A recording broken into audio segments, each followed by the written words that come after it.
Hi, all of you wonderful scuba divers out there. Welcome to the Scuba Diver Magazine podcast, where I break down the latest scuba diving news and things that have piqued my interest over the previous week. This week on the podcast, James Bond has donated limited edition motorcycles to the RNLI. The British Subaquatic Club is asking divers to prepare to clean our oceans in September, and apparently all of us are extreme sportsters, as scuba diving is ranking number one in a poll ranking extreme sports that people would like to try but don't think they'll ever get to. So the first news story is that James Bond actor Daniel Craig has donated his personal limited edition 007 Triumph motorcycles to raise funds for the RNLI's 200th anniversary year of lifesaving. Daniel has been a lifelong supporter of the RNLI, with his previous involvement including supporting a station campaign at Hoylake, near where he grew up, and going afloat with the lifeboat crew at Ramsgate. The charity, which provides a lifeboat and lifeguard search and rescue service around the United Kingdom and Ireland, mainly made up of volunteers, has been saving lives at sea since 1824. To raise vital funds for the RNLI, Daniel has gifted for auction 2 motorcycles inspired by the bikes that featured in the 25th James Bond films No Time to Die, the number 3 250 Scrambler 1200, the Bond Edition version, and the number 1 250 Tiger 900 Bond Edition motorcycles, with the opportunity to ride with the Bond stunt coordinator Lee Morrison and 007 Bond stunt double Paul Edmondson. These editions of the motorcycles, which sold out on the day of launch, will soon be auctioned through Bonham's Car Motorcycles at the Classic Motorcycle Mechanics Show on the 12th and 13th of October 2024 in Staffordshire. Daniel Craig said, quote, "The RNLI has been close to my heart all my life since growing up near the RNLI station at Hoylake. I have incredible memories of going afloat with the RNLI crew at Ramsgate to experience firsthand what it's like to be part of the organisation that saved over 146,000 lives since starting up over 200 years ago. I am honoured and immensely proud to support the RNLI and hope the auction of Triumph's limited edition Bond motorcycles proves popular. The riding experience with Lee Morrison and Paul Edmondson adds another unique and exciting dynamic to the lots. I worked with Lee on Casino Royale all the way through to No Time to Die. The opportunity is not to be missed and will help raise funds for the truly life-saving cause that is the RNLI." Jane George, the RNLI Director of Fundraising, said, quote, "It's incredible to have Daniel's support in our 200th year and continue our special relationship, which started back when he was a child in Hoylake. As a charity, we rely on donations to achieve our mission to save everyone. The money raised from the auction will make a huge difference. It will enable us to invest in vital training and equipment for our lifesavers, as well as helping us to deliver water safety advice to the public so that we can prevent people getting trouble at sea." Not only will the successful bidders secure either the Scrambler or the Tiger, but both motorcycles are going to be hand-signed by Daniel Craig on each side. They will be sold with the original V5C documents bearing Daniel Craig's name, as well as a certificate of authenticity signed by both Daniel Craig and Triumph Motorcycle CEO Nick Bloor. Each lot also includes a riding experience at the Triumph Adventure Experience in Wales with the James Bond stunt coordinator and the stunt double. You can find more information about that on Bonham's Car website. I'll pop a link to the Scuba Diver Mag article down in the description. So yeah, that's always very cool, and it is nice to help celebrate the 200th year of the RNLI. The British Subaquatic Club is encouraging its diving and snorkeling members to help clean up our seas and get involved with the Great British Underwater Litter Pick. So BZAC members get to see first-hand rubbish on the seabed, I mean, all scuba divers do, as well as the detrimental effects that it can have on marine life and ecosystems. And the training body BZAC hopes that its Great British Underwater Litter Pick will inspire members to leave the sea in a better condition than before, as well as help to shine a light on just how much waste is finding its way into our waters. I saw a news article was it Lake Tahoe?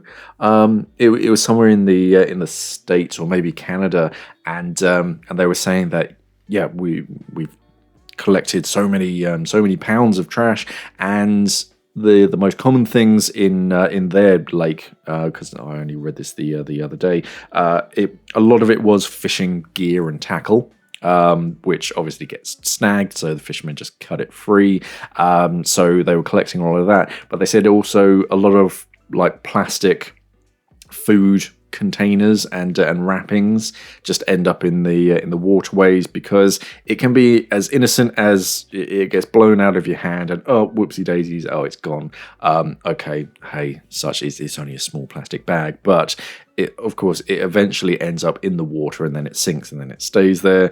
And if enough people have those kind of whoopsie daisies, then it just collects. And they were saying that sort of crisp packets and whatnot, because they've got that like plastic and foil lining, it just takes forever for it to degrade, so it just stays there.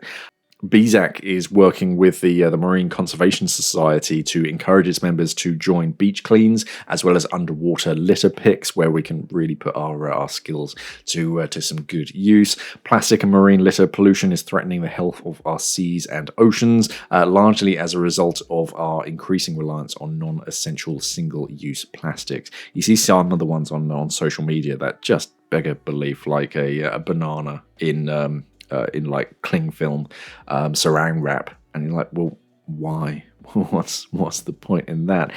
It's estimated that over 80% of marine litter comes from the land, so by keeping beaches clean, less litter will be washed or blown out to sea. By becoming a BZAC underwater litter picker, members can help turn the tide on marine pollution, apparently, every time they dive or head to the beach. There's quite a movement in this direction. I saw that Fourth Elements created a dedicated product, a litter picking bag, and I always try and keep some kind of space in my thigh pockets for any like plastic that I find on a dive. So I tend to spend a lot of time on my like safety stops and whatnot if I'm near something tangible, just having a look around, having a poke around, seeing if there is any like cans or plastic bags or stuff, and just collecting that, because as long as you stay at the same depth, it doesn't really matter what you're doing. The Marine Conservation Society's volunteers, they run beach clean surveys all year round, and the charity runs its annual Great British Beach Clean every September. This year it takes place between the 20th and 29th of September 2024, and we'll see thousands of people take to the beaches to collect and record litter. The program is one of the largest citizen science activities of its kind in the UK, and the charity hopes that by gathering more vital data through its beach cleans, it can create change for cleaner and healthier seas and ocean. The charity publishes an annual State of Our Beaches report. Volunteer data collected in 2023 shows a marked reduction in the number of plastic bags in circulation. If you're not a British citizen, then we had a plastic bag fee added to a lot of supermarkets and whatnot. So if you don't bring your own bags, then you have to pay for a plastic bag, and that's had a huge effect on reducing plastic bags. And most people just bring their own tote bags to whenever they go shopping nowadays. Last year, a total of 4,684 plastic carrier bags were recorded across the UK and Channel Islands by the Marine Conservation Society's volunteers, an average drop of 80% in carrier bags found washed up on UK beaches over the last decade following the introduction of those charges. BZAC CEO Mary Tetley said, "As custodians of the sea, BZAC members get to see firsthand the damaging effect litter has on the underwater environment. I'm delighted that we are working in collaboration with the Marine Conservation Society. Collecting litter on every dive can make a real difference, whether through a litter pick on a regular dive site or a focused club effort during a longer dive trip, with beach clean organizer training becoming offered from the Marine Conservation Society. Beach cleans can also form part of an underwater litter pick event, so all club members and their families can take part. The more BZAC members who get involved in the Great British Underwater Litter Pick, the more positive impact we can have." So if you do want to help out, then BZAC is calling on all of its club centres, members, and just divers from any agencies. You don't have to be BZAC affiliated to sign up, get involved, and organise or take part in an underwater litter pick or a beach clean between the 20th and 29th of September 2024. Underwater litter pick organisers should utilise BZAC guidance on underwater litter pick planning and safety when organising their event. So have a look around. If there is one in your local area, then sign up for it. If there isn't, then maybe consider creating one. And when you're done, email photos of your underwater litter pick events and what you find to environment@bzac.com. Please also share on social media using the hashtag BeachClean and hashtag BZACDivers. I've done a few of these throughout the years. Just like local waterways and whatnot, where just trash, and it relies on someone like confident with the right equipment in the water to actually get this stuff out, because the magnet fishermen, they're doing a great job as well. They just get a really powerful magnet, tie it on the end of a rope, and just lower it into the water and just see what comes back. But of course, plastic isn't magnetic, so it does rely on divers to get their hands a little bit dirty. So yeah, if you're interested, September is the month to do it. And yeah, this is an interesting one. So scuba diving heads the list of extreme sports that British people would most like to try but don't. Not only because they are risk averse, but because they worry about showing themselves up. So that's a conclusion of a survey of 2,000 adults carried out by cycling sportswear company Endura. Scuba ranks ahead of skydiving, surfing, paragliding, and horse riding. I think I even saw like ice climbing in there as well, in the list of sports that people feel most inhibited about sampling, which might provide food for thoughts for diver training agencies eager for new recruits. There's plenty of people evidently who are like interested in it, but they're just a little bit tentative about like taking that first step. So yeah, dive centers, it's really kind of up to you to beckon these people in, make it as accessible as possible, because they want to try it out, but they're just like not sure, and they might just need that little like tug in the right direction. And yeah, we've got some more scuba divers in the industry. The other sports, in a rather surprising descending order of fear factor, were rock climbing, snowboarding, hang gliding, sailing, windsurfing, whitewater rafting, mountain biking, martial arts, motocross, cross-country skiing, skateboarding, ice surfing. What's ice surfing? Ice climbing, bouldering, and apparently of least concern to people, base jumping. Base jumping is where you just like jump off a cliff, isn't it? With a a parachute, but straight. A third of Brits are apparently terrified to dive into unfamiliar sports because they fear making a fool of themselves. That was a conclusion from Endura, part of Pentland Brands, quoting, "They're eager to try, yet doubt they ever will." 39% of respondents admitted that the risks associated with the extreme sports make them feel anxious, with many feeling they're too old to start. I mean, there was a chap in his, like 80s or 90s, who was the oldest scuba diver to learn how to dive. So yeah, no, if you're like in your 30s or 40s, then what's your excuse? A similar number to that 39% said that they had been more willing to experiment when younger, but that social nervousness had made them wary of new experiences. A total of 31% agreed that experimenting with sports came easiest before the age of 18, and 34% of parents felt that their children were more willing to take risks than they were, which I can understand. I do get that kind of mindset. It does make a bit of sense, and the dive industry does have a little bit of animosity in that way that we do need to kind of shun and get rid of. I remember a few experiences where just other divers who I had never met before, just acting really like coldly or saying like weird things, and it's just like, really? Is that the industry that we want to present ourselves as? So yeah, that all needs to stop, really, because it's if it puts anyone off, then yeah, the industry is just going to die.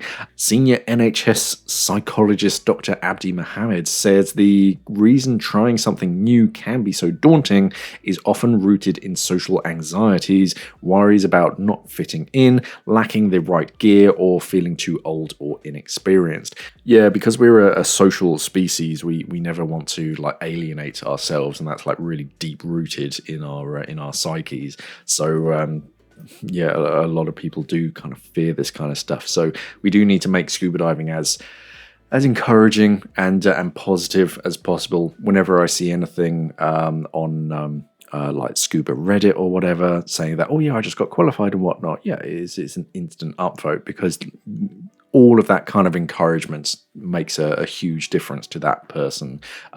It takes a moment for you just to either give it a thumbs up or an upvote, or just post a comment. But yeah, if anything negative, if someone says like one snarky comment, then that person like forgets about it after a few minutes, but the actual like person posting it and reading it, that's going to stick with them. So yeah, just keep those kind of comments to yourselves. But yeah, as much like praise as possible, because yeah, you're just starting out, and we're all kind of at that point. So just make it as easy as possible, and make it a learning experience as opposed to a derogatory experience.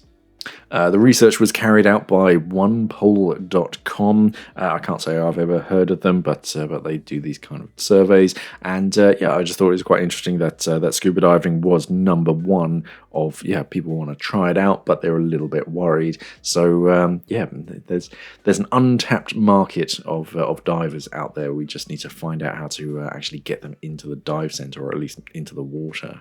An ex-chair says that zombie whaling commission should disband. So most species of whales are doing so well for themselves today in terms of population recovery that they no longer need help from the International Whaling Commission, the IWC, and that organisation should vote to disband itself. That's the view of Peter Bridgewater, who was chair of the commission from 1994 to 1997. The IWC's residual responsibilities could easily be handled by CITES, or the Convention of International Trade in Endangered Species, he stated in The Observer towards the end of August. Most whale populations have been increasing since the IWC declared its landmark moratorium on hunting from 1985, he said, with particular success stories including humpback whales, blues, and minkies. Only the northern right whale population remained depleted, though this was as a result of factors other than hunting. Ship strikes, pollution, and climate change were now the main threats to cetaceans, according to Bridgewater, meaning that the IWC had, quote, like so many other international conventions or organizations, outlived its useful life. You have done your job here, was his message to the commission, quoting, "It's been really good work. You have got a result. Now it's time to hang up things and go with dignity." In a joint article in Nature, Bridgewater and other prominent conservationists recently suggested that the IWC could pass any outstanding issues onto other conventions or national governments at its 69th meeting in Peru in September before voting itself out of existence. This would provide a valuable example for what the groups say are the thousands of, quote, superfluous zombie international environmental organizations that are hindering or diluting efforts to bring about meaningful change to an accumulation of unnecessary layers of bureaucracy and expenditure. Right now, only Norway, Iceland, and Japan flout the international moratorium by carrying out industrial whaling in their home waters, and although their catches are relatively small by historic standards, the IWC has proved ineffective in stopping this trade, argues Bridgewater. The IWC has in return contended that over the years, it has evolved to tackle a wide range of cetacean issues beyond hunting, including entanglement, bycatch, ship strikes, strandings, and marine debris, and that vital whale population assessments are carried out by its scientific committee.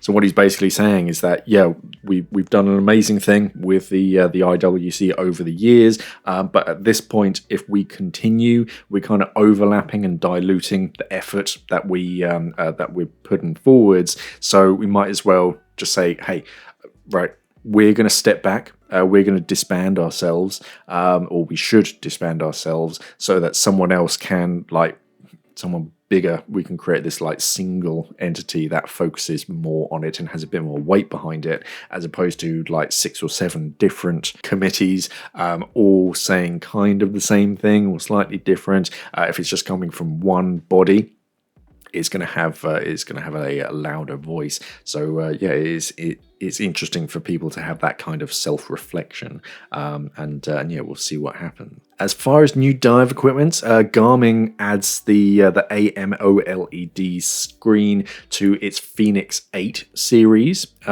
which makes it the most capable lineup of premium multi-sport GPS smartwatches with something for everyone, and it does have scuba diving. Doesn't seem to have quite as much, or at least they don't brag about scuba diving as much as it does their descent line, but the Fenix does have scuba diving and free diving functions. I haven't read up quite as much into it. I mean, it's got like speakers and a microphone as well, which is quite interesting. It can take like voice commands.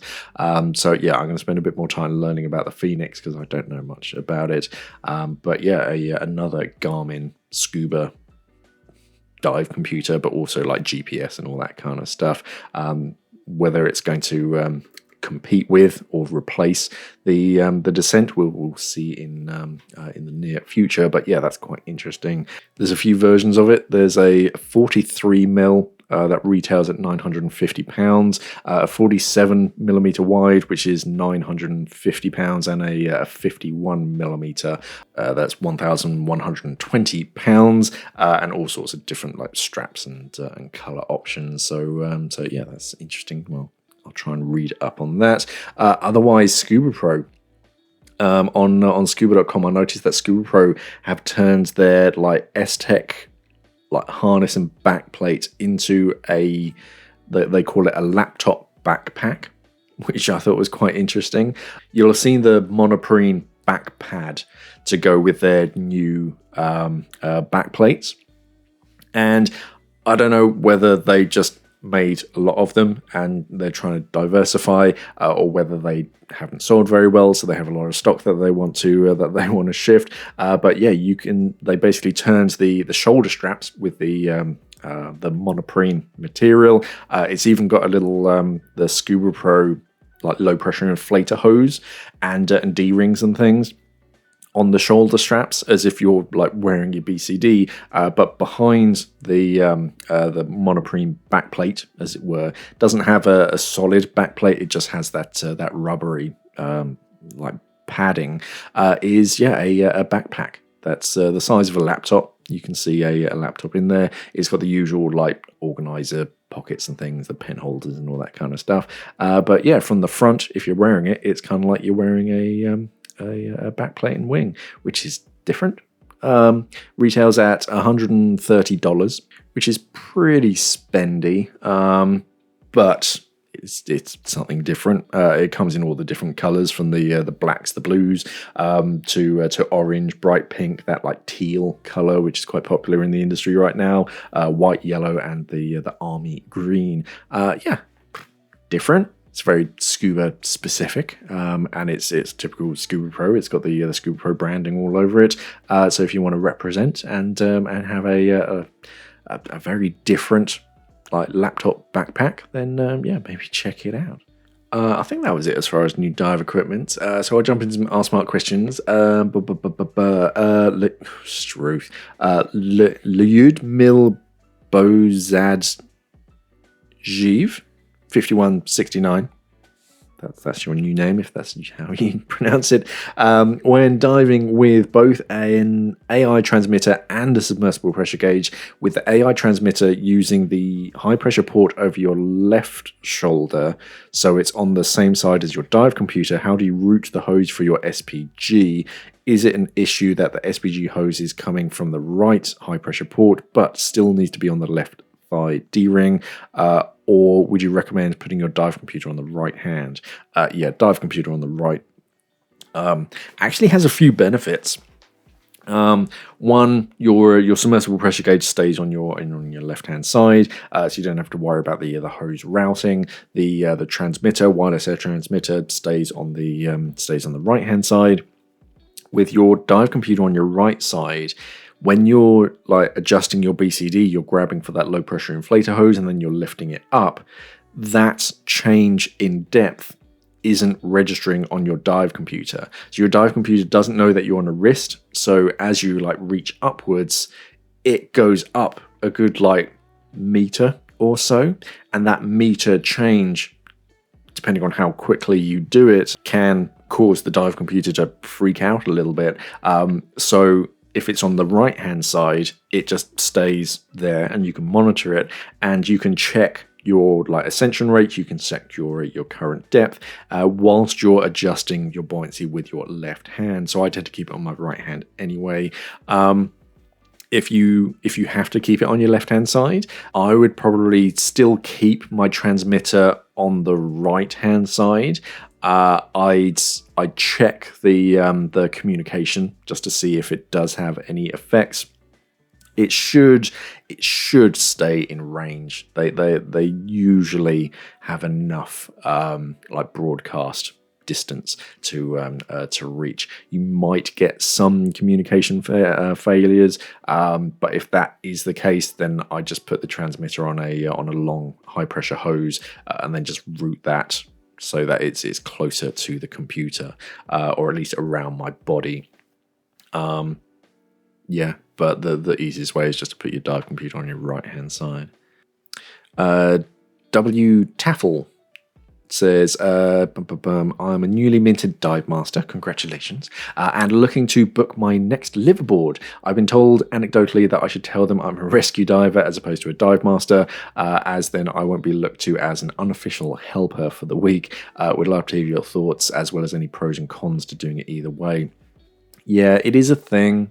I think it's less nowadays because people complain about it. So I imagine the crew are told, right, even if they are like professional divers, just they're on holiday, they're paying for this. Don't ask them to like do stuff.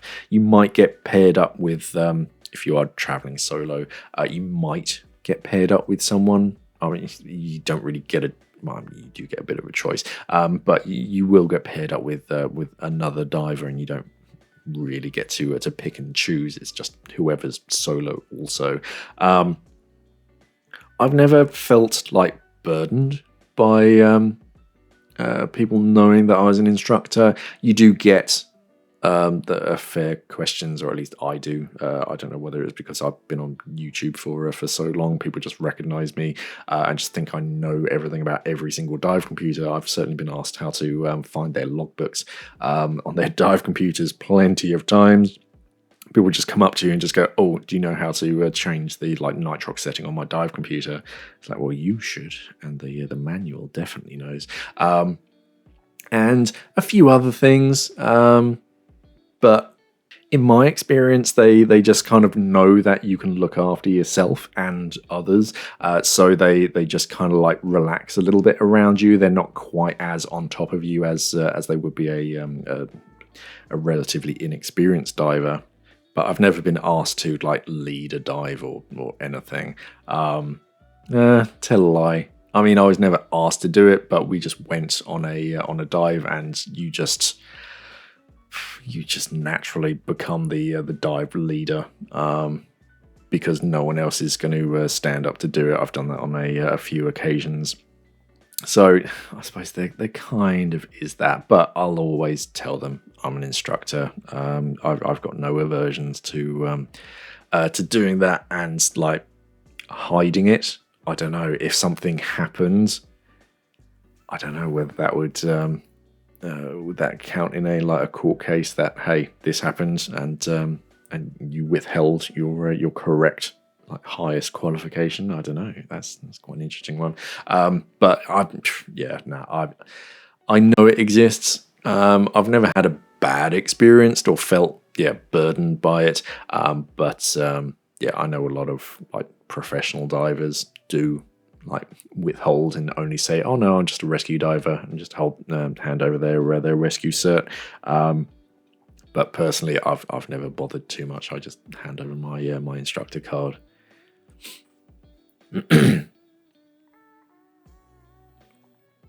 Raptor 660R316 says, my question is, I have not long got my open water certificate. Congratulations. I've just ordered the SCUBA Pro Hydros Pro BCD. As you know, there's no pockets, etc. that the BCD for placing things like my submersible pressure gauge that would on a normal BCD tuck through the pocket and out the front. That's a relatively new thing. So it's that might just be the school BCDs that you were using. That's actually not a common feature. But anyway, is there any chance you could tell me or make a video to demonstrate the best way to setting up and mounting equipment and hoses, etc., like submersible pressure gauges on the SCUBA Pro Hydros Pro? Also, could you do a review on the Mara's Quad CI dive computer? It's just come out. There's no videos anywhere, especially in English. So I just fit a bolt snap to my submersible pressure gauge. I fit it to the hose itself, only like less than a hand's width from the actual gauge, and that gets clipped to a D-ring on my left hip. And that's pretty much it.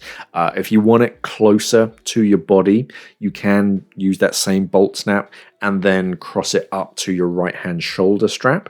And that way the hose wraps tightly under your arm and then across your chest. It does make it harder to like doff your equipment, especially in an emergency. It's just something else to do because it's crossing over straps. But if you want it to stay really nice and close to your body, that is an option. Yeah, it is a relatively new thing. I suppose it's a new thing. It's probably been out like 5-10 years, where jacket-style BCDs have a section like between the BCD bladder and the external pocket where you can slide your gauges through them and then pop them out through a hole. And you don't see that, especially on wing style BCDs, because you don't have that structure around the waist. So what most divers do, and before that style of like gauge pocket existed, is you just attach a clip to it. It used to be you'd have a hose clip, so you clip the hose clip to a D-ring on the waist, and then you just push the hose into a retainer and that would hold onto it, or you just get an anchor point on the SPG, the gauge itself, and you attach a bolt snap that clips to a D-ring, and it's really as simple as that. The Quad CI. Yeah, I can ask Maris if they've got a sample for me to try out. It's like an upgraded version of the Quad, as far as I understand. It's still relatively new. I don't know if it's in the UK yet. I'll have a look around and see if I can get one to play with.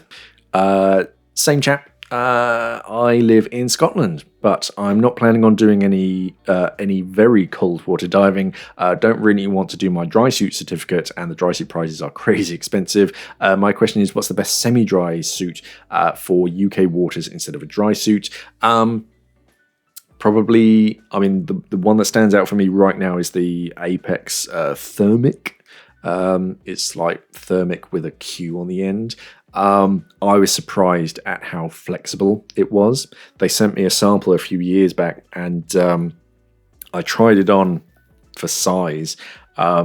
It was a while. I had it for a while, just kind of like looking and playing with it, and then I thought, you know what, I should probably try it on just to see how I can move. And considering it's an 8mm, or it's an 8-7mm, so I think over the core it's 8mm thick, and then around like your joints it's 7mm, so it's a bit more flexible.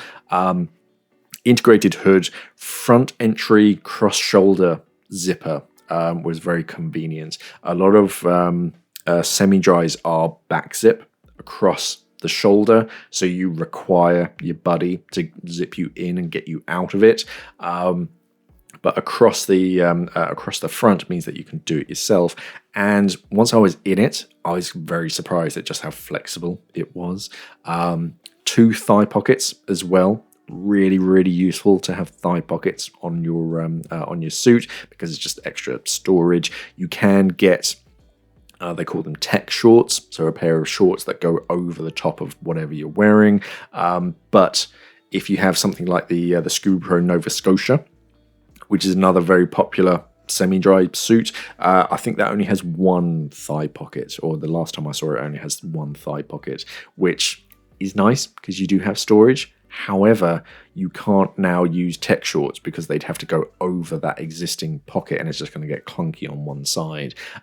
So if you want 2 thigh pockets, you either have to glue it on or glue an extra one on, or just have a really clunky side where the other one's getting squashed. So I'd look at the Apex Thermic. There are a lot of Apex dealers here in the UK, so you should be able to find one in your size. And because it's got that integrated hood, it's just going to help with cold water, because it's going to slow that water ingress. Fourth Element, always good. The Proteus, I wouldn't describe it. I don't think it's defined as a semi-dry, but it is very effective. Bare, B-A-R-E. They make, is it the Velocity? I always forget their names, Bare, but they do make very nice wetsuits. So it's worth checking them out. But my first port of call would be that Thermic, just to have a look. And ultimately dry suits. They are expensive, but they are worth it. It's just got so many added benefits to it that eventually you'll probably invest in your own dry suit. And that's it for another week. So thank you so very much for everyone for listening to the podcast. If you've got any news stories, then by all means pop them down in the comment section over on YouTube. We also have a new feature on Buzzsprout, which is where I upload the podcasts. You can send Buzzsprout messages. I'm not really sure how it works, like listener side, but you can send fan mail apparently. So if you've got any messages, you can send them over there. But honestly, if you really want to have a chat, the YouTube comment section is the best way to get my attention. Remember to like, share, subscribe, do all that good social media stuff. Head over to our website, scubadivermag.com. Check out all we're doing over there with our magazine. Thank you for listening, everybody, and of course, safe diving.